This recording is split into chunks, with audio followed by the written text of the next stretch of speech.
Uniform Civil Code now, perhaps a reality in the state of Uttarakhand. A big development with the Pushkar Dhami cabinet approving the draft UCC bill on Sunday.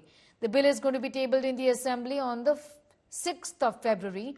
The 768 pages long UCC draft has 4 volumes. It has been titled Harmony Through Equality. The UCC draft talks about legalizing live-in relationships and banning polygamy in the state. The implementation of UCC will make marriage registration mandatory. Husband and wife will have equal grounds for divorce if UCC is implemented. Legal marriage age for women will be 18 years. For men, it will be 21. Once implemented, girls will have equal inheritance rights as well. However, scheduled tribes have been exempted from the Uniform Civil Code. If implemented, Uttarakhand will become the first state in the country after independence to adopt the Uniform Civil Code. आज की मंत्रिमंडल की बैठक में हमने आगामी विधानसभा सत्र में यूसीसी को, समान नागरिक संहिता को विधेयक के रूप में लाने का प्रस्ताव सर्वसम्मति से आज मंत्रिमंडल में पारित हो गया है।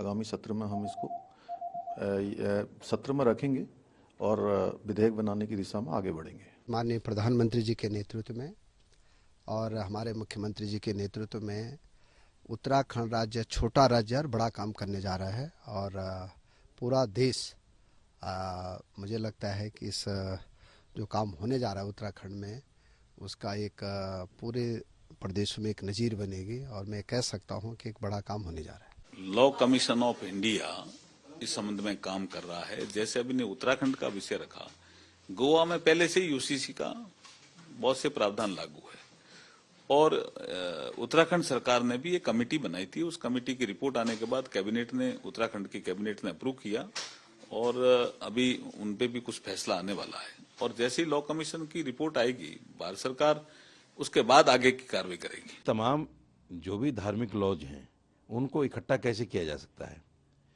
आपकी पूजा पद्धति अलग है, हमारी पूजा पद्धति अलग है। ये सब चीज़ें बिल्कुल अलग अलग हैं और होंगी और रहेंगी। इसको कोई आदमी ये नहीं कह सकता कि भाई ये जो है सब एक समान हो जाए।